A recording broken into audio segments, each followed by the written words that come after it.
Bonjour à tous, bienvenue pour cette conférence de la COP2 étudiante.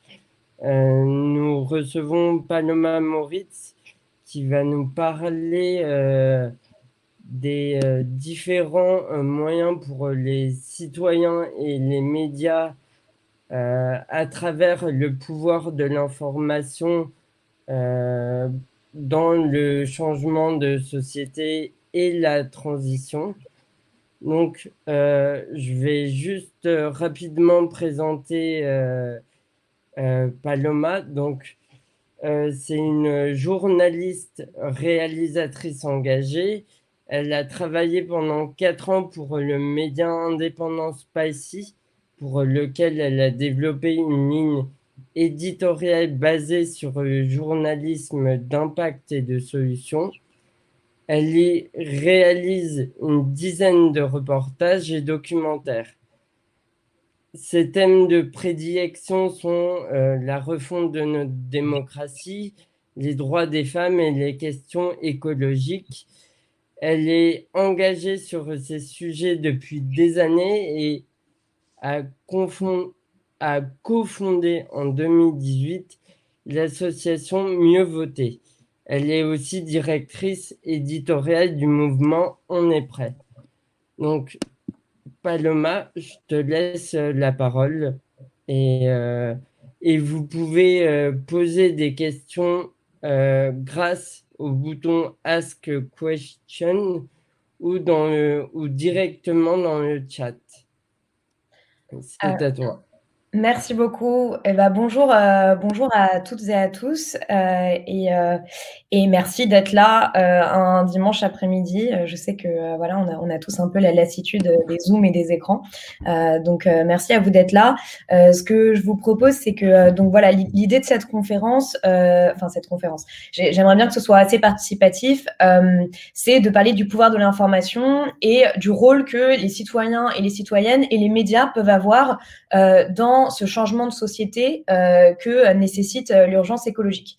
La raison pour laquelle j'ai voulu faire cette conférence, c'est voilà, comme ça a été dit précédemment, je suis journaliste depuis maintenant un petit moment, et une dernière chose qui n'a pas été dite, c'est que moi je travaille là pour un média indépendant qui vient de se créer, qui s'appelle Blast, B-L-A-S-T, le souffle de l'info, et qui vient de se lancer, et je dirige le pôle écologie de ce média, donc j'aurai l'occasion de revenir là-dessus un peu plus tard. Et donc voilà, moi j'aimerais qu'on parle de ce sujet-là et qu'ensuite soit peut-être un peu plus participatif et qu'on réfléchisse ensemble à comment est-ce qu'on peut changer notre système d'information, en quoi les médias indépendants peuvent devenir aussi un contre-pouvoir et apporter autre chose par rapport aux médias traditionnels, et quels sont les récits qu'on peut faire aujourd'hui de la transition écologique. Donc je vais dérouler un peu, n'hésitez pas, moi j'ai pas forcément envie de faire quelque chose de très vertical où je parle pendant 3 quarts d'heure sans arrêt, etc. Donc n'hésitez pas à me poser des questions au fur et à mesure s'il y a des choses qui sont pas claires ou pas. Je vais dérouler et ensuite je vous propose que on fasse quelque chose d'un peu plus participatif. Du coup, j'ai un peu imaginé 3 parties pour cette conférence. Dans un premier temps, je vais vous faire un peu un bilan en fait sur la situation aujourd'hui et sur le traitement médiatique des questions écologiques. Ensuite, vous expliquer un petit peu comment est-ce que ce traitement il conditionne le débat public actuel sur la question de l'urgence écologique. Et enfin, on va se pencher ensemble, après une petite introduction de ma part, sur les solutions, les moyens d'agir et le rôle des citoyens et des médias indépendants dans ce qui est en train de se passer aujourd'hui. Donc déjà, pour faire un petit constat, je vous ai pris quelques chiffres. Vous n'êtes pas, je sais qu'il y a des prises de notes, vous n'êtes pas obligé de tous les noter. C'est vraiment juste pour un peu se rendre compte en fait de quoi on parle aujourd'hui. Il y a un certain nombre d'études qui ont été faites sur la question du traitement, de la confiance en les médias aujourd'hui, et notamment un baromètre qui a été réalisé par Kantar, qui le fait chaque année pour la Croix. Et selon ce baromètre, en fait, 4 Français sur 10 se détournent désormais de l'information. Ce qui est extrêmement préoccupant. Et en fait, dans cette population-là, les jeunes et les femmes sont majoritaires, mais aussi les moins diplômés et les personnes qui sont engagées politiquement, ce qui est assez intéressant à voir, mais aussi les ouvriers et les commerçants et les artisans. Une autre chose importante à prendre en considération, c'est que 23% des Français ont confiance en l'information livrée par les médias. C'est quelque chose qu'on a mis en avant, nous, avec Blast, dans le lancement de ce média indépendant, parce qu'on a fait un lancement sur KissKissBankBank, donc en financement participatif. Et c'est l'une des raisons aussi pour lesquelles, justement, il y a de plus en plus de médias indépendants qui se créent. L'idée, c'est de restituer, d'une certaine manière, cette confiance, puisque aujourd'hui, on est dans un paradoxe absolu où, par exemple, BFM TV est la chaîne la plus regardée par les Français et à la fois, c'est la chaîne dans laquelle les Français ont le moins confiance. Dernier chiffre par rapport à ces questions-là, 68% des Français, donc dans ce sondage, pensent que les journalistes ne sont pas indépendants des pouvoirs politiques et économiques. Donc là aussi, extrêmement préoccupant. Et donc, finalement, dans tout ça, les médias traditionnels sont de moins en moins des références en matière d'information, ce qui peut à la fois être une bonne chose si on se tourne, dans ce cas, vers d'autres médias, mais qui n'est pas forcément et qui peut aussi avoir ses revers, dans le sens où de plus en plus de personnes s'informent sur les réseaux sociaux. D'ailleurs, ça m'intéresserait, n'hésitez pas à écrire dans le chat comment est-ce que vous vous informez de façon générale, quels sont les médias que vous suivez, et notamment sur les questions écologiques. Donc, pour en venir aux questions écologiques, il y a un certain paradoxe, puisque, en fait, selon donc, une étude qui a été faite par ELAB en septembre 2020, 87% des Français sont préoccupés par la situation environnementale, dont la moitié très préoccupée.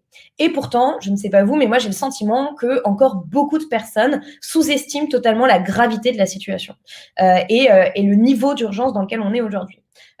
Et pour moi, la meilleure illustration de ça, c'est la Convention citoyenne pour le climat. Donc, pour rappel, la Convention citoyenne pour le climat, c'était une assemblée citoyenne tirée au sort, 250 personnes, représentatifs de la diversité de la population française, et qui ont travaillé pendant 9 mois pour proposer des solutions pour réduire nos émissions de gaz à effet de serre d'au moins 40% d'ici à 2030 dans un esprit de justice sociale. Et donc, pendant 9 mois, ces citoyens, ils ont été formés sur les enjeux climatiques. Et en fait, beaucoup l'ont avoué, le premier week-end, donc qui était le week-end pendant lequel, en fait, on leur a présenté le diagnostic scientifique sur l'état de la planète. Donc, c'est Valérie Masson-Delmotte qui l'a fait. Donc, je sais qu'elle était dans une autre conférence ici. Et en fait, la grande majorité ont dit qu'ils avaient pris une claque. Et donc, ça montre qu'aujourd'hui, il y a un déficit d'information, donc notamment vis-à-vis des médias, sur les questions environnementales, puisque ces 150 Français, représentatifs de la diversité de la population française, je le répète encore une fois, en fait, n'avaient pas conscience de la gravité de la situation. Et pour beaucoup, ça a été très difficile. Moi, il n'y a pas longtemps, j'ai animé une conférence avec une des citoyennes qui me disait, j'ai la souffrance de ceux qui savent. Et en même temps, c'est pas étonnant quand on regarde justement la façon dont les sujets environnementaux sont traités dans les médias. Il faut savoir qu'en fait, aujourd'hui, la plupart des sujets environnementaux, en fait, sont très peu remis en contexte dans le problème climatique. Et par exemple, on parle très peu du fait qu'on est aujourd'hui face à une double crise, qui est à la fois une crise climatique et une crise de la biodiversité. Et souvent, en fait, on va traiter les éléments comme éparses et donc ne pas mettre en avant la dimension systémique. Mais ça, on y reviendra. Pour vous donner un peu une idée, le climat, il n'a occupé que 1% des sujets, tous médias confondus, sur les 10 dernières années. Donc ça, c'est une étude de Reporters d'Espoir qui a été faite en juillet 2020. Je vous la conseille, elle est très intéressante. Et cette étude, donc, ça dit que justement, ce traitement du climat, donc il y a eu des pointes à 2% sur les chaînes d'infos et 5% dans la presse. Donc on voit que c'est très peu. Pour vous donner un exemple très concret, sur France Inter, il y a 1,8% des sujets du journal de 8 heures qui évoquent le changement climatique. Et donc, face à ça, on se retrouve aussi avec donc un peu plus de la moitié des Français qui considèrent que le sujet du climat est mal traité dans les médias. Et donc, pour revenir à la Convention citoyenne, pourquoi j'en parlais, c'est qu'en fait, si le traitement médiatique était à la hauteur de l'urgence actuelle, la plupart des Français seraient conscients du défi qui est devant nous, mais aussi des moyens d'y faire face, ce qui n'est pas encore vraiment le cas. Et ce qui serait intéressant, si c'était le cas, c'est qu'on pourrait avoir un vrai débat public sur ces questions, plutôt que pas mal d'injonctions, d'amalgames et parfois un climato-scepticisme à peine voilé sur certaines chaînes télé. Je pense notamment à Pascal Praud qui fait souvent des déclarations climato-sceptiques et qui dit, je ne sais pas si vous aviez vu cette séquence où il dit il est là le changement climatique, il fait moins 3 degrés dans les Yvelines. Enfin bref. Je n'ai pas envie de m'attarder là-dessus, mais c'est juste pour vous donner un exemple. C'est-à-dire qu'aujourd'hui, le débat est mal conditionné par rapport à ça, mais je vais y revenir.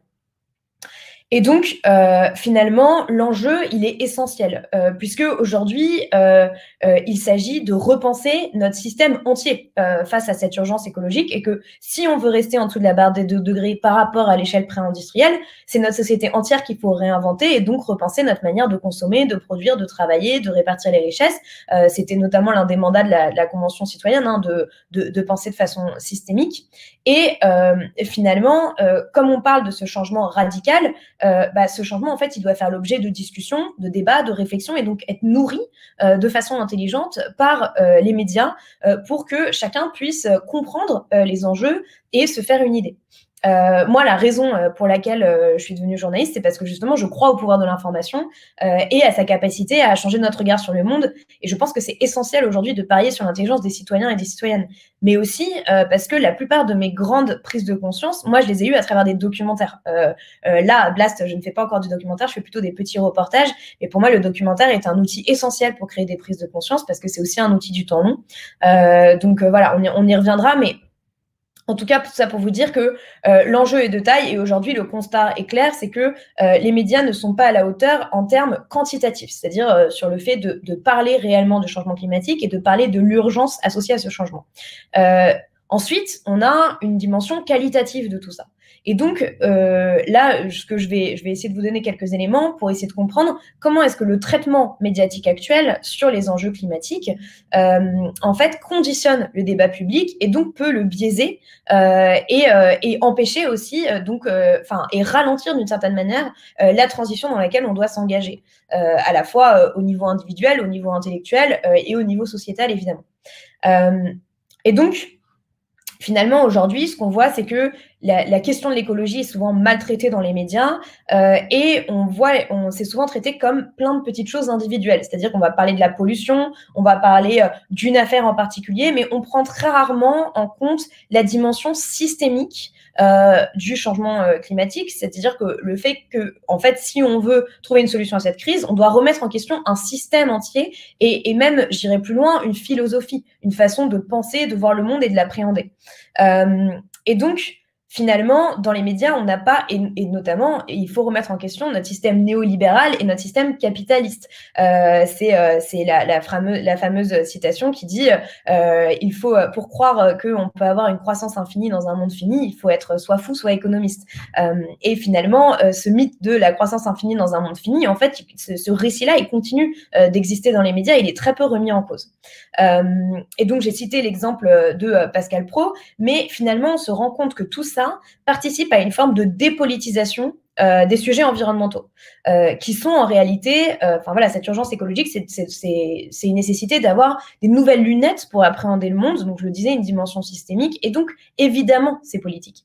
Et quand on traite les sujets à part, quand on parle des petits gestes, par exemple, dans les médias, qu'on fait des portraits d'activistes, de citoyens engagés, etc., on participe à dépolitiser la chose puisqu'on la personnalise, on l'incarne, etc.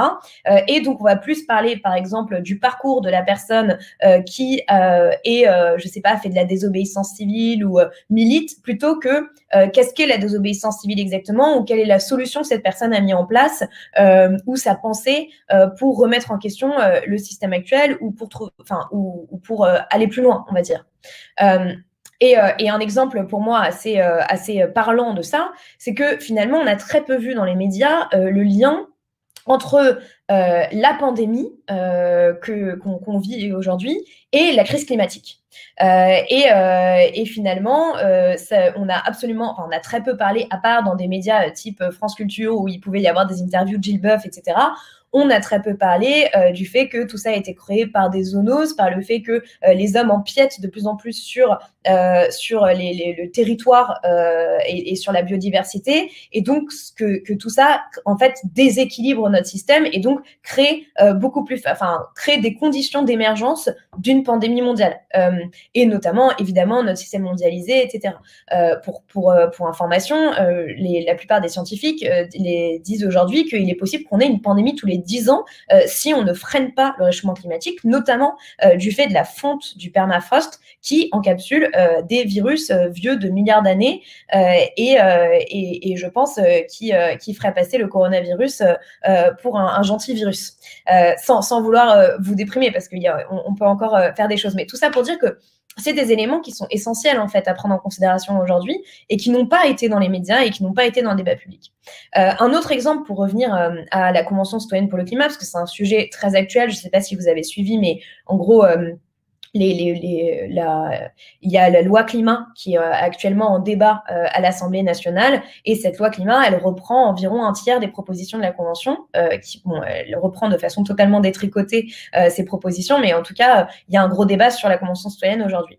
Et en fait, qu'est-ce qu'on a vu avec la Convention citoyenne? C'est qu'ils ont été très violemment attaqués dans les médias. Pourquoi? Déjà, puisque les médias vivent, pour beaucoup, les médias traditionnels, de la publicité. Et que ce sont les industriels qui investissent, et c'est pas pour rien que les industriels, justement, investissent dans la presse. Et donc, dans l'exemple de la Convention citoyenne, on a vu que, par exemple, TF1 a mené une guerre un peu contre la Convention, notamment du fait de ces mesures sur la pub, sur la publicité, puisque la Convention proposait d'interdire en fait les publicités sur les produits les plus polluants, comme comme les SUV ou certains produits alimentaires. Et en fait, à force de détricotage et aussi d'attaques dans les médias, qui a participé à finalement faire avaler plus facilement le détricotage des mesures de la Convention citoyenne dans la loi climat, et bien finalement, cette proposition s'est transformée en une interdiction directe sur les énergies fossiles. Pour revenir à la Convention citoyenne, on l'a vu dans les médias et ça participe de quelque chose qu'on voit de façon plus large. Et dites-moi si vous le constatez aussi, parce que je ne veux pas imposer des idées, mais c'est en fait une forme de une binarisation du débat public sur les questions écologiques. Je m'explique, c'est-à-dire qu'en fait, sur la Convention citoyenne, on a vu qu'ils avaient été très vite remis en question dans leur légitimité dans les médias, mais qu'ils ont été aussi traités de Khmer vert, d'ayatollah, etc. Et finalement, on est arrivé à une forme de débat un peu binaire qui existait déjà malheureusement, où en fait aujourd'hui sur les questions écologiques, dans beaucoup de médias, beaucoup d'éditorialistes mettent en avant ces idées, et on voit ça dans beaucoup de débats. On a d'un côté, d'une certaine manière, les tenants d'une écologie punitive qui sont en fait des Amish à la lampe à huile, pour faire court, ou des ayatollahs, des Khmer verts, etc., qui s'opposent aux tenants du pragmatisme, de la rationalité, et qui croient, et pour beaucoup, et ça a été le cas d'ailleurs sur les débats sur la Convention citoyenne, qui croient au solutionnisme technologique. Donc cette idée que en fait le progrès, la technologie va nous sauver, qu'on va créer des avions décarbonés, etc. Et qui du coup a pour volonté derrière, et ça c'est relayé, c'est encore une fois un discours qui est quand même très présent dans beaucoup de médias, qui a volonté derrière de ne pas remettre en question notre système, comme je le disais auparavant, et donc de continuer business as usual en disant mais finalement avec le solutionnisme technologique, avec tout ça, on s'en sortira. Ce qui est un discours assez dangereux, puisque évidemment, et c'est ce qu'ont montré les mesures de la Convention citoyenne pour le climat, c'est que aujourd'hui, si on veut faire face à l'urgence écologique, on est obligé de on est obligé d'entrer dans une forme de sobriété et donc de réguler un certain nombre de secteurs, que ce soit le secteur aérien, mais les secteurs des transports plus largement, le secteur de la publicité, etc., etc. Et en fait, comme la plupart des grands industriels et des pouvoirs économiques ne veulent absolument pas que ces secteurs se retrouvent régulés, eh bien, on a cette construction d'un discours binaire qui est aussi très alimenté par le politique et qui est très problématique aujourd'hui pour notre débat public, puisqu'on ne parle pas vraiment des questions, mais on est dans la création de camps. Et en fait, c'est assez éloquent quand on le voit. Par exemple, il n'y a pas longtemps, je voyais Sandrine Rigol, qui était donc d'Europe Écologie Les Verts, qui était invitée sur un plateau télé, et le présentateur, avant de commencer l'interview, lui dit « Bonjour, Ayatollah Rigol ». Et elle lui dit tout de suite, mais en fait, ce n'est pas drôle. Vous rendez pas compte, c'est pas un terme qu'on peut utiliser comme ça. Et en fait, ce qui est compliqué, c'est que de plus en plus, quand ces termes-là sont utilisés, martelés dans le débat public, ils rentrent en fait dans les esprits, dans les imaginaires, et donc finalement font passer les écologistes comme en fait comme des personnes qui veulent casser la fête en fait en quelque sorte. Hein. On l'a vu récemment avec la une de Valeurs Actuelles. Hein, les écolo-sectaires, ils sont anti tout, anti joie de vivre, anti viande, etc. Et finalement, on peut retrouver un peu le même type de binarisation et de diabolisation en fait de thématiques, d'engagement avec le féminisme. On le voit beaucoup justement sur les questions féministes où on va dire on va faire passer les féministes pour des extrémistes qui vont beaucoup trop loin, etc., etc. Et donc, quand on parle de tout ça, quand on crée des camps et quand on est dans ces affrontements, eh bien, on n'a pas un débat public serein sur la question. Et le problème, c'est que le réchauffement climatique, il continue et l'urgence n'attend pas. Et donc, ça pose un vrai problème aujourd'hui d'avoir de cette manière-là, cette conduite du débat public qui est facilitée par un certain nombre de médias et qui ne parle pas des vrais sujets et qui ne va pas dans le fond. Et notamment, pour citer une dernière fois la Convention citoyenne, on l'a vu dans le traitement médiatique même de la Convention citoyenne, on a très peu parlé, par exemple, de tout le processus démocratique, qui était en fait la chose la plus importante, c'est-à-dire comment est-ce que ces 150 citoyennes et citoyens se sont retrouvés formés sur les questions écologiques, comment ça s'est organisé, etc. Et c'est ça qui est essentiel. Et en fait, les médias n'en ont pas parlé, ils ont juste attendu que les mesures tombent pour leur tomber dessus, en fait, d'une certaine manière. Et oui, je vois quelqu'un qui dit c'est la même chose pour les antiracistes, tout à fait. Donc, on se retrouve face à ça, et le problème, c'est que, du coup, on n'est pas non plus en train de parler des faits, et on n'est pas en train de parler de la situation, puisque on est dans ces attaques. Et notamment, donc moi j'ai un sujet qui va sortir sur Blast dans une heure là maintenant, que j'ai fait sur justement une étude qui a circulé un peu partout la semaine dernière sur Twitter, sur les bancs de l'Assemblée, etc., en disant la France est le 4e pays le plus vert au monde. Ça a été relayé par les membres de la majorité, par des ministres comme Bruno Le Maire ou anciens ministres comme François de Rugy, etc. Et cette étude, elle a été citée dans un article qui citait dès son premier paragraphe un climato-sceptique qui s'appelle François Gervais. Et en plus, l'étude en question est une étude du MIT Technology Review, donc c'est un média indépendant et ce n'est pas le MIT. Et c'est une étude non scientifique, non vérifiée par les pairs, et tous les scientifiques et climatologues s'accordent aujourd'hui pour dire que ce n'est pas une étude sérieuse et que en fait sa méthodologie est totalement biaisée. Et finalement, on se retrouve avec des ministres, avec des députés qui relaient cette étude, qui relaient un article qui cite cette étude et qui n'est pas du tout un article sérieux. Et donc tout ça est extrêmement préoccupant. Encore une fois, pour la conduite de notre débat public. Donc, pour en venir peut-être un peu plus à une dimension solution, et le rôle que peuvent avoir justement les citoyens et les médias indépendants par rapport à tous les constats que je viens de faire. Évidemment, ce n'est pas exhaustif, hein. Pour moi, il se pose une question qui est d'ailleurs en fait un peu liée à la théorie du changement aujourd'hui, c'est est-ce qu'on change les choses de l'intérieur ou de l'extérieur? C'est-à-dire, voilà, est-ce qu'il faut aller dans les médias traditionnels qui sont les plus lus et notamment du coup en télé, etc., pour changer le traitement médiatique sur ces questions, ou est-ce qu'il faut créer d'autres espaces à côté? Moi, j'aurais tendance à dire en fait les deux, même si je suis beaucoup plus intéressée par les espaces alternatifs qu'on peut créer aujourd'hui et qu'on a la chance de pouvoir créer sur Internet pour avoir justement des espaces de discussion, de création de contenu intelligent sur ces questions. Et à ce titre-là, je pense que aujourd'hui, c'est intéressant de voir que à la fois les médias indépendants peuvent le faire, mais que de plus en plus, finalement, cette question d'informer les citoyens sur les questions écologiques, il y a beaucoup de youtubeurs, de youtubeuses qui prennent aussi le relais des médias là-dessus et qui font un très bon travail. Moi, je le sais puisque je suis, comme ça a été dit en introduction, je suis aussi directrice éditoriale d'un mouvement qui s'appelle On est prêt. Et en fait, ce mouvement, il a été créé en 2018 par Magali Payen pour changer en fait les messagers sur la question du climat. Et donc, demander à des youtubeurs, des youtubeuses connus d'informer sur les questions environnementales et de donner des moyens d'agir. Parce que c'est toujours ça aussi la deuxième pierre, c'est d'une part dénoncer, mais il y a aussi une nécessité, je pense, très forte aujourd'hui, du fait du sentiment d'impuissance qu'on peut avoir pour beaucoup, à donner des clés d'action et des solutions. Et en fait, on est prêt à aussi réaliser la vidéo de l'affaire du siècle. Donc, je ne sais pas si vous l'avez vu. Donc, cette vidéo, il y avait Marion Cotillard, Cyril Dion, etc., qui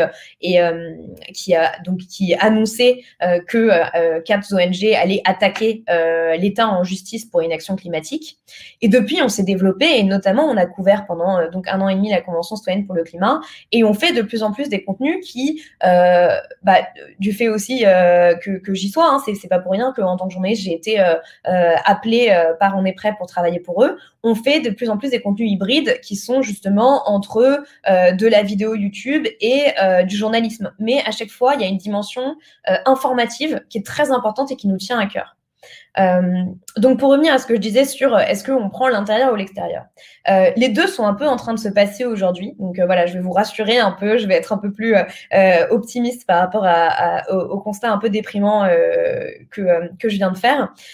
Les deux sont en train de se passer aujourd'hui. Je m'explique, c'est-à-dire que sur cette question du changement de l'intérieur, il y a plusieurs mouvances en fait qui ont émergé dans le journalisme ces dernières années et ces mouvances en quelque sorte, ce sont le journalisme d'impact et le journalisme de solution. Donc le journalisme d'impact, l'objectif c'est de se dire que voilà, quand on fait un reportage, un documentaire, et ben on va essayer d'avoir le plus grand impact possible. Donc par exemple, pour vous donner un exemple, moi il y a quelques années j'ai réalisé un documentaire sur la maison des femmes de Saint-Denis, qui est une maison qui prend en charge les femmes victimes de violences. Et en fait, je l'ai réalisé au moment où elle faisait un crowdfunding parce qu'elle n'avait plus assez de financement. Et l'idée, et donc le call to action, en quelque sorte, à la fin du reportage, c'était de dire, bah voilà, vous avez compris à quel point cette maison était nécessaire. Et bien, maintenant, si vous voulez agir, vous pouvez faire un don à la Maison des Femmes ou vous pouvez devenir bénévole pour la Maison des Femmes. Donc, et avec On est prêt, c'est aussi ce qu'on fait, même si c'est pas du journalisme d'impact, du coup, mais c'est aussi cette idée de dire à chaque fois qu'on donne une information, on donne un moyen d'agir derrière.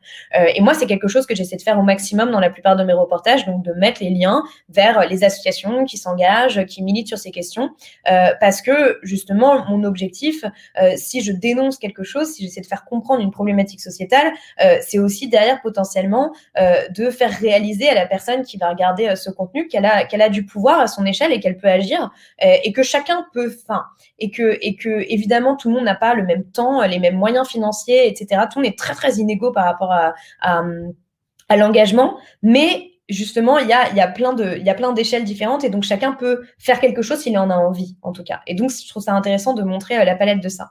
Et donc, je parlais du journalisme d'impact et à côté, il y a une autre mouvement qui a émergé qui s'appelle le journalisme de solution.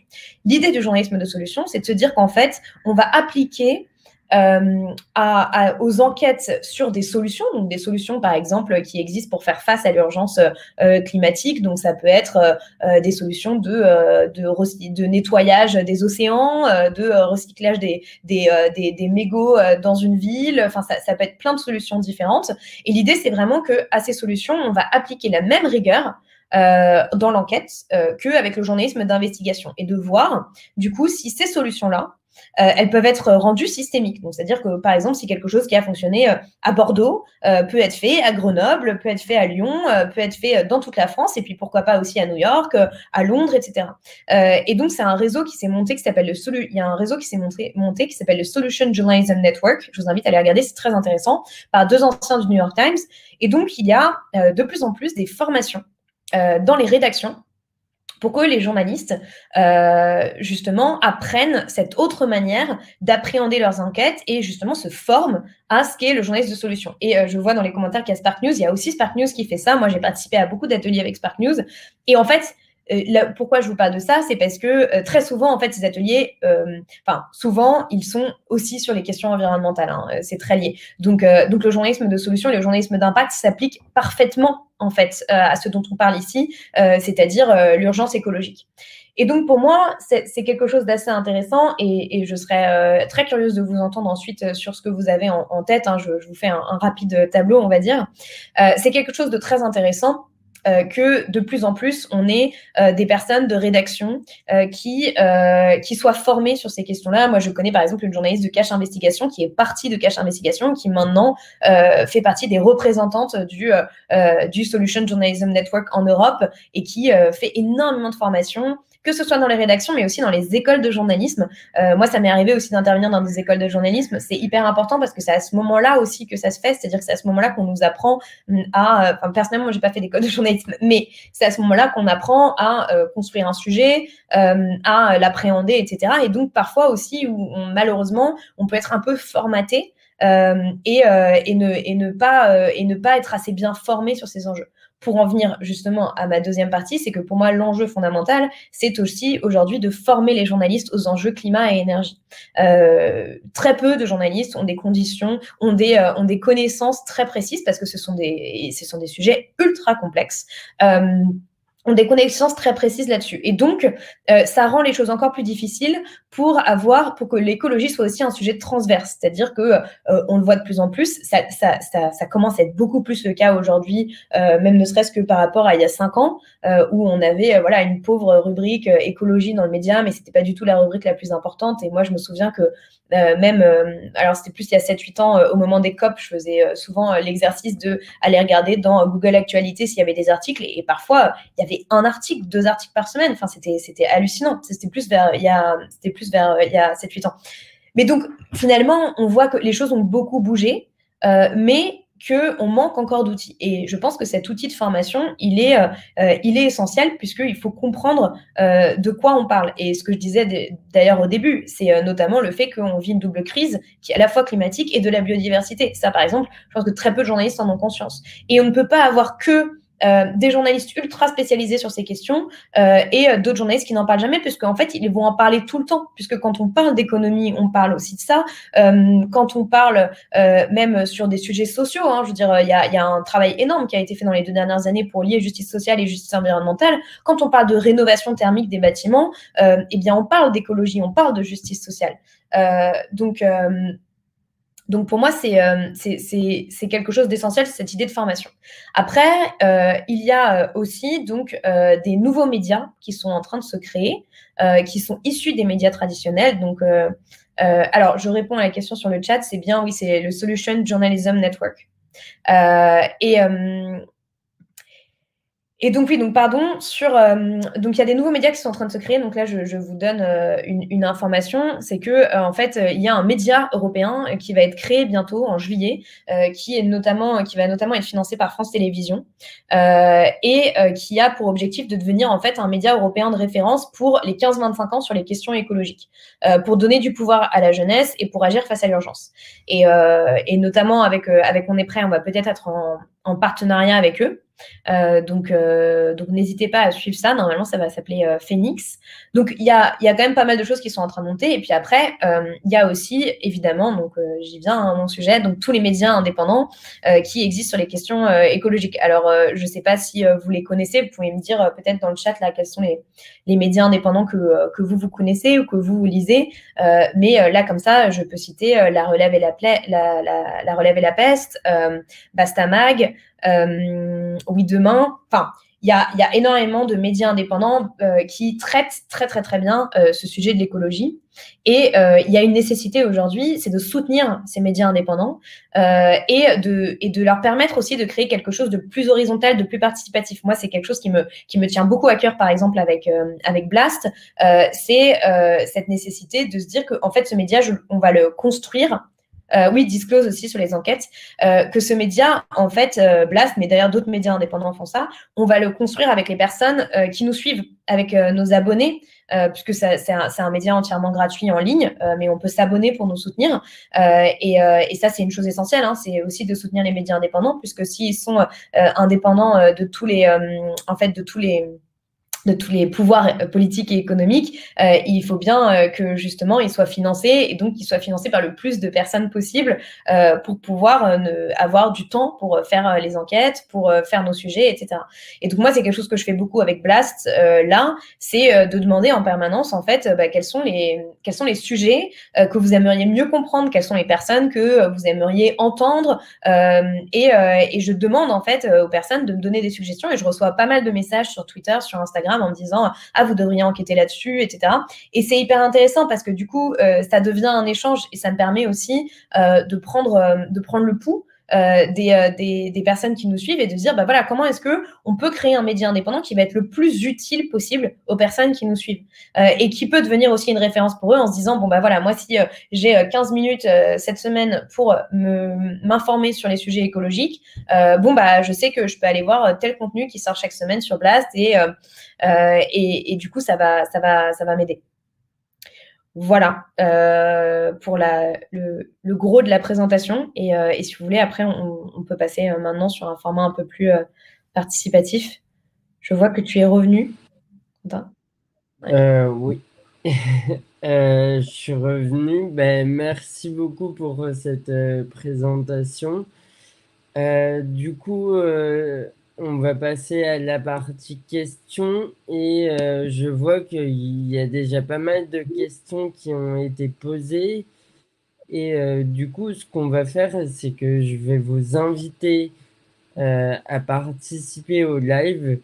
Si vous ne voulez pas participer au live, il n'y a aucun souci, vous pouvez me dire non.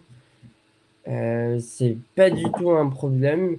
Mais du coup, on va commencer.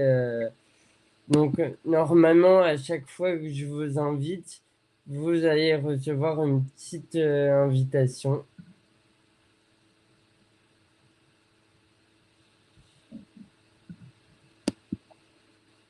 Normalement, c'est bon, c'est Nicolas Liénard.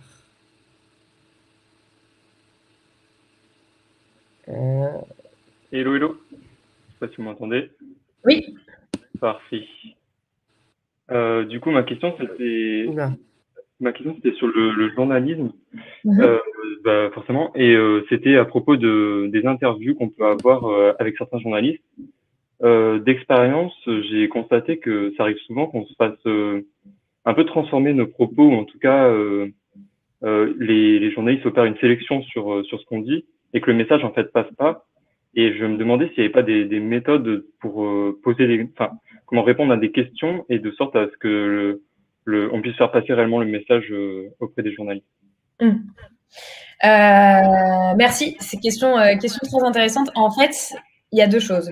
D'une part, il y a cette question de avoir pour les personnes, les représentants donc là dans ce cas-là d'ONG, d'associations, etc., d'avoir des séances de média training. Ça peut paraître bête, mais c'est hyper important puisque finalement on se rend bien compte que les personnes qui arrivent à imposer leur message dans les médias sont finalement assez peu dépendantes des questions des journalistes. Et c'est de se dire en fait voilà, moi, à ce moment-là, je veux parler de ce sujet-là, et en fait, je vais réussir à détourner la question du journaliste ou de la journaliste pour pouvoir imposer mon sujet. Et c'est aussi d'arriver, et c'est quelque chose qui est très compliqué, et qui est aussi un enjeu d'ailleurs sur le traitement des questions écologiques, c'est comment est-ce que on simplifie les choses sans perdre la substance, en fait, d'une certaine manière. C'est-à-dire comment vulgariser sans sans dénaturer le propos finalement ou sans le vider de sa substance. Et ça, c'est quelque chose de très difficile, surtout quand on parle de questions complexes. Donc, en fait, il faut aussi préparer son discours. Et après, sur cette question-là, je pense que c'est aussi une difficulté sur le format, c'est-à-dire que aujourd'hui, les journalistes ont très peu de temps pour enquêter, pour faire leur sujet, et ils ont des formats préconçus, c'est-à-dire, voilà, il y a des petits formats de décryptage, par exemple, sur France Info ou sur TF1 de 1 ou 2 minutes, et donc du coup, forcément, on n'a pas le temps d'exprimer une pensée complexe. Je pense notamment, donc le sujet dont je vous parlais, que je vais sortir ce soir, France Info. C'est le 20h de France 2 qui a fait le même, mais il l'a fait en 1 minute 20. Moi, je le fais en 13 minutes. Bon, bah, en fait, en 1 minute 20, on ne peut pas expliquer les tenants et les aboutissants d'une telle affaire. Mais après, bon, bah voilà, c'est des choix. Mais pour moi, oui, c'est vraiment être dans la concision. Et aussi, ça peut être, et ça c'est un vrai sujet, ça peut être aussi de choisir les journalistes avec qui on veut bien travailler. Moi, je connais des gens, par exemple, des personnes qui sont militantes, qui sont souvent invitées dans les médias parce qu'elles ont une association ou une entreprise connue ou quoi que ce soit, qui se disent, bah voilà, moi, il y a des médias dans lesquels je ne vais pas. Je ne vais pas à tout le monde prendre sa place. Oui, pardon, attends, pas. Hein, c'est ça, c'est bien, tout le monde veut prendre sa place. Oui. Je ne vais pas à CNews, enfin voilà, parce que je sais que de toute façon, mon discours va être, je n'aurai pas le temps de m'exprimer, etc. Alors qu'il y a plein d'autres personnes qui se disent, bah en fait, moi je vais y aller parce qu'il est essentiel d'aller toucher ces publics-là. Il est essentiel de parler à tout le monde. Moi j'ai un ami qui s'appelle Thomas Huchon, qui travaille beaucoup sur la question des fake news. Il est allé plusieurs fois chez TPMP. Oui, pardon, oui, c'est ça. Donc, il allait plusieurs fois sur l'émission de Cyril Hanouna sur TPMP. Et voilà, parce qu'il sait qu'il y a au moins 2 millions de personnes en moyenne devant leur poste chaque soir devant cette émission. Et qui se dit, bah, ces 2 millions de personnes-là, j'ai envie de leur parler et j'ai envie de leur expliquer ce qu'est l'éducation à l'information. Donc, c'est un vrai sujet. Et malheureusement, ça passe par tout ça. Et peut-être que ça passe aussi par créer des liens de confiance avec les journalistes avec qui on travaille ou par qui on est interviewé, en disant voilà, pour moi c'est très important que cette idée-là elle passe, mais ça passe aussi par le fait d'être bien préparé et d'avoir un discours concis et des idées claires, en disant voilà, moi j'ai une idée à faire passer, pas 3, pas 5, pas 6, parce que sinon ça fonctionne pas. Ok, bah merci, ça me redonne confiance en fait. C'était par une expérience en marche pour le climat, et le seul élément qui était ressorti dans l'article, c'était qu'on avait séché les cours, quoi. Donc vous aviez été quoi? Le seul élément qui était ressorti dans l'article, malgré la longue discussion, c'était qu'on avait séché les cours. Oui, ouais. Donc voilà.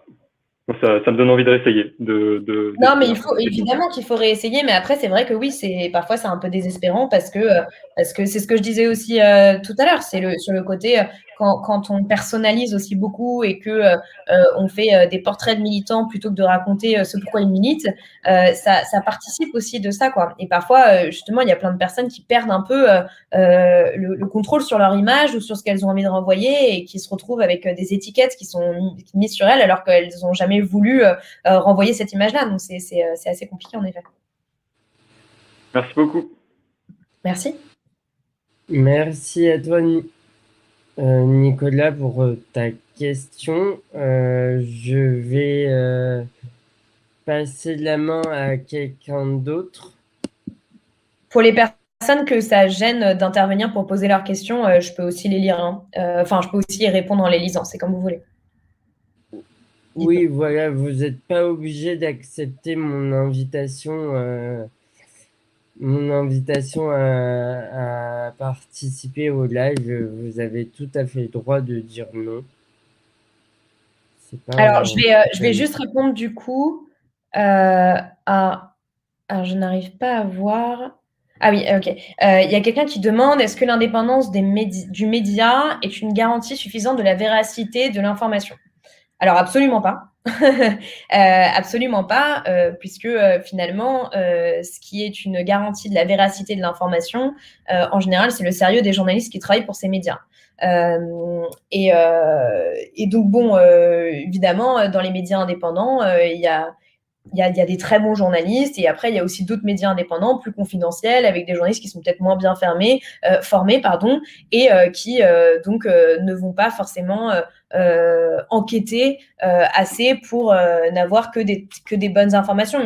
Mais en fait, cette question de la véracité de l'information, elle est de toute façon très complexe. En revanche, les médias indépendants, c'est une garantie que cette information, que l'information qui est livrée n'a subi aucune forme de pression, que ce soit politique, économique ou même, ce qui est en fait finalement le plus alarmant aujourd'hui, c'est une forme d'autocensure qu'il peut y avoir dans les médias traditionnels. Je veux dire, il faut pas être dans un imaginaire comment dire, un peu conspirationniste ou très caricatural, en pensant que quand un journaliste écrit, il y a il y a le directeur de la rédaction qui est derrière son épaule et qui lui dit non, tu n'as pas le droit d'écrire ça. C'est bien plus complexe que ça. Et ça passe aussi par le fait que, par exemple, quand il y a des affaires avec Bouygues ou des licenciements énormes, etc., mais c'est très peu, par exemple, ce n'est pas traité sur TF1. C'est plein de petites choses comme ça, en fait, très insidieuses. Mais donc, du coup, un média indépendant, c'est la garantie que cette information-là ne sert pas un intérêt particulier et simplement une information qui est indépendante.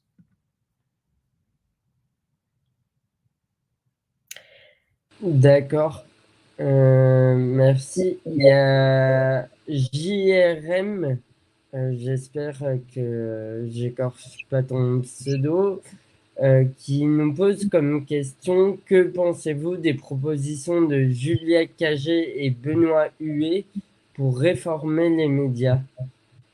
Moi, je pense que ce sont des propositions qui sont hyper intéressantes. Je ne sais pas si vous avez suivi aussi ce qu'a fait Julia Cagé avec Le Monde Libre. Et finalement, en fait, l'idée, c'est de réformer les modes de gouvernance et d'actionnariat des médias. Et donc, d'avoir aussi, c'est l'idée du projet Le Monde Libre. Non, c'est pas Le Monde Libre. Ça s'appelle déjà exactement. Attendez, je vais vous retrouver. Ah oui, Un bout du monde, pardon, excusez-moi. Et en fait, avec Un bout du monde, l'idée, c'est que les citoyens soient associés à la gouvernance des médias. Et en fait, on l'a vu aussi bien avec Libération qu'avec d'autres médias, etc. C'est que si les journalistes et aussi les abonnés, si les journalistes qui font partie de la rédaction n'ont aucun pouvoir sur les décisions qui sont prises dans leurs médias, c'est extrêmement problématique. Et c'est l'une des raisons pour lesquelles il y a de plus en plus de médias indépendants, par exemple, qui se créent en coopérative. Le média.tv est une coopérative et Blast est aussi une coopérative. Et donc, c'est aussi dans l'idée de changer totalement la gouvernance. Donc ça passe par une proposition de loi pour les médias plus traditionnels, et c'est quelque chose, je pense, oui, qui est clairement à creuser aujourd'hui, puisqu'il y a, en fait, c'est à la fois les règles du jeu et les médias qu'il faut changer en même temps. D'ailleurs, oui, j'en profite pour répondre donc du coup à une autre question qui est sur les médias indépendants ne risquent-ils pas d'être des entre-soi ne touchant que des personnes déjà convaincues? C'est une très bonne question. Évidemment que c'est potentiellement une problématique, puisque on le voit bien. Voilà, j'ai vu quand même que vous aviez cité pas mal de médias indépendants dans le chat quand je vous ai demandé. Mais c'est vrai que pour le moment, les médias indépendants sont encore un peu confidentiel. Il y en a quand même qui commencent à émerger et qui commencent à être plus connus. Je pense notamment à Le 1 Hebdo, mais qui a été monté par Eric Fotorino, donc qui est un ancien du Monde, du journal Le Monde. Je ne sais pas si vous connaissez Le 1 Hebdo, mais c'est vraiment très très bien. En fait, ça sort chaque mercredi et c'est une question d'actualité et plein de regards différents sur cette question. Et c'est vraiment très éclairant et très intelligemment fait. Et donc l'idée, c'est évidemment d'aller toucher le plus de gens possible. Et pour ça, c'est là où justement le rôle des citoyens entre en jeu. C'est de partager l'information en fait, entre nous, c'est-à-dire de mettre en avant les médias indépendants. Souvent, on sous-estime en fait l'impact individuel qu'on peut avoir sur ces questions. Mais en fait, quand systématiquement, on voit un bon contenu, une bonne vidéo d'un média indépendant et qu'on la partage soit sur ses réseaux sociaux, soit en privé à ses amis parce qu'on est plus à l'aise avec ça. Rien que ça, en fait, si tout le monde faisait ça, si tout le monde à chaque fois allait s'abonner aux médias indépendants en se disant ok, vraiment ce média il est d'utilité publique et moi j'ai envie de lui donner 5 € par mois ou 10 € par mois ou que sais-je, déjà ça changerait énormément de choses et ça permettrait aux médias indépendants de faire masse. Mais on le voit quand même depuis ces dernières années qu'il y a de plus en plus de médias indépendants qui se créent et que ces médias indépendants ont une audience de plus en plus forte. Et pour donner l'exemple de Blast, on s'en est rendu compte au moment où on a fait la campagne de crowdfunding que ça crée un engouement énorme. On a levé 930 000 € en un mois et demi. Et on a aujourd'hui plusieurs milliers d'abonnés et on a déjà, alors qu'on vient à peine de se lancer, 100 000 abonnés sur notre chaîne YouTube. Donc moi, j'ai bon espoir et je me dis, potentiellement, d'ici un an, on peut avoir peut-être plus d'1 million de personnes et peut-être plus. Et donc finalement, si on arrive à atteindre ces paliers-là, quand on commence à avoir 500 000, 1 million de personnes qui nous suivent, on n'est plus sur du confidentiel et on n'est plus sur de l'entre-soi. Et c'est ça qui est très important. Et encore une fois, d'ailleurs, sur cette question d'entre-soi, moi, je pense que ce sont des entre-soi très différents. Ça dépend totalement des médias. Dans les médias indépendants, les personnes, je ne sais pas, moi, qui vont lire La Relève et La Peste ne sont pas forcément celles qui vont regarder le Média TV ou lire Bastamag. Enfin, c'est aussi à chaque fois un peu des communautés différentes. Donc maintenant, la question, c'est comment est-ce qu'on fait grossir ces communautés. Mais on le voit quand même, encore une fois, de plus en plus que, par exemple, un média comme Bastamag s'impose de plus en plus quand même dans le paysage des médias. Un média comme Street Press aussi, comme Les Jours. Enfin, il y en a quand même vraiment beaucoup. Et après, la différence fondamentale qu'on voit aussi sur cette question d'entre-soi, c'est sur la différence entre le modèle payant et le modèle gratuit. Les médias indépendants qui ont un modèle payant, forcément, il y a une barrière à l'entrée qui fait que les gens vont peut-être moins regarder les contenus, moins s'abonner parce que ils se disent moi je préfère voir et potentiellement m'abonner après. C'est pour ça que moi je viens d'un média sur modèle payant qui s'appelle Spicy, qui était une plateforme de documentaires et de reportages qui existe toujours d'ailleurs, que je vous invite à aller regarder, Spicy, SPICEE. Et en fait, on était sur un modèle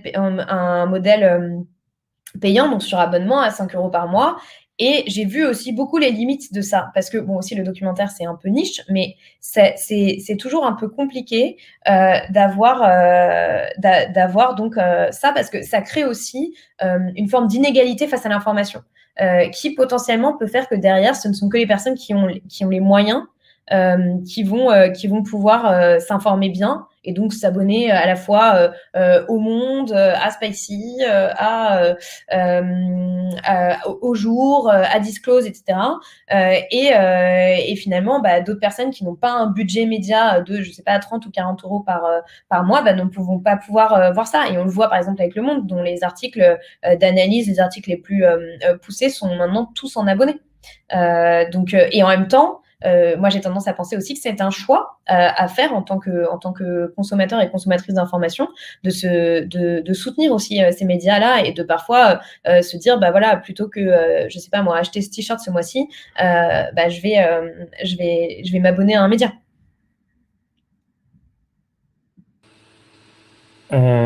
Du coup, là, on a donc, je vais plus inviter. J'ai plus trop de temps, il nous reste beaucoup de questions et il nous reste à peine un peu plus de 5 minutes, donc j'ai plus trop de temps d'inviter les gens à venir à Non, mais je vais les faire au fur et à mesure sinon. Mais tu veux les lire ou oui, je les lis? Je peux les lire. Du coup, d'accord. Comment devenir journaliste sans faire d'école de journalisme? Est-ce que faire du journalisme son métier est obligatoire pour faire du journalisme? Et dans le cas échéant, comment peut-on informer sans que ça soit notre métier? Existe-t-il des alternatives? On n'a pas besoin de faire une école de journalisme pour être journaliste. Enfin, en tout cas, je ne pourrais pas défendre cette idée-là puisque j'en ai pas fait une moi-même. Après, j'ai été formée à Spicy et j'ai été formée par des journalistes. Donc, il faut évidemment se former. Il faut choisir aussi son média de prédilection. Moi, je sais que c'est la vidéo. Pour le moment, mais c'est aussi de savoir voilà si on préfère écrire, si on préfère faire de la radio, etc. Et moi, ce que je conseille, ce que j'ai souvent des étudiants ou des étudiantes en journalisme au téléphone ou des personnes qui veulent faire du journalisme, ce que je conseillerais, c'est vraiment de commencer un peu petit en quelque sorte, donc avec des petits médias un peu associatifs pour justement se former ou même faire un stage dans des médias plus installés. Et d'apprendre comme ça, en fait, d'apprendre sur le tas et au fur et à mesure, on se spécialise, on affine ses connaissances et on peut aller beaucoup plus loin. Mais et après, on peut aussi finalement être journaliste et faire d'autres choses à côté. Moi, j'ai une amie, par exemple, avec qui on a monté ensemble une série qui s'appelait Les Invisibles pendant la pandémie et elle fait des reportages photos sonores et à côté de ça, elle fait d'autres choses et c'est pas simplement son seul métier, donc évidemment, il n'y a pas de problème. Il y a une question sur la polémique sur l'indépendance de Blast par rapport à une démission. Alors, en fait, ce sera un peu long de vous répondre, mais je peux vous envoyer tous les éléments de réponse qu'on a. Mais en gros, pour faire court, on nous a accusé d'avoir été financé par un milliardaire. Et en fait, ce milliardaire qui finance aussi l'association Anticorps. Et en fait, on a refusé les dons de ce milliardaire, donc il proposait de donner 200 000 euros à Blast, puisque ces dons provenaient aussi de l'optimisation fiscale. Et finalement, il a donné 20 000 euros sur KissKissBankBank, mais donc Blast est totalement indépendant et on nous a accusé aussi d'être des soutiens de Arnaud Montebourg. Ce n'est absolument pas le cas. Et nous ne soutenons aucune personnalité politique. On est un média totalement indépendant du pouvoir politique. Mais je peux vous envoyer dans le chat après si vous voulez des éléments de réponse plus détaillés. On me demande si je pense pouvoir diffuser les éditos vidéo de Blast sur des grandes chaînes et quelles limites je vois à cela et comment les surmonter. Je pense aussi que ce qui est intéressant, c'est aussi quand les médias relaient les médias. Par exemple, la semaine dernière, moi, j'étais en interview avec Denis Robert sur RFI dans une émission qui s'appelle l'Atelier des médias. Et on a parlé de Blast et donc en fait voilà, RFI a parlé de nous et donc finalement souvent ça se passe comme ça quand on a un nouveau média indépendant, c'est-à-dire on va sortir une grosse enquête par exemple ou un gros sujet et là on va être invité dans une émission de télé, on va en parler et donc ça permet aussi de faire connaître Blast, mais l'idée ce n'est pas de diffuser Blast à la télé. Si on crée Blast, c'est justement parce que ça n'existe pas et c'est parce qu'on a envie de créer notre espace à nous. Après ça, évidemment, voilà, je pense que c'est à voir. C'est-à-dire que si à un moment il y a une collaboration qu'on peut faire sur des documentaires ou autres avec la télé, je pense que là, la question se posera autrement.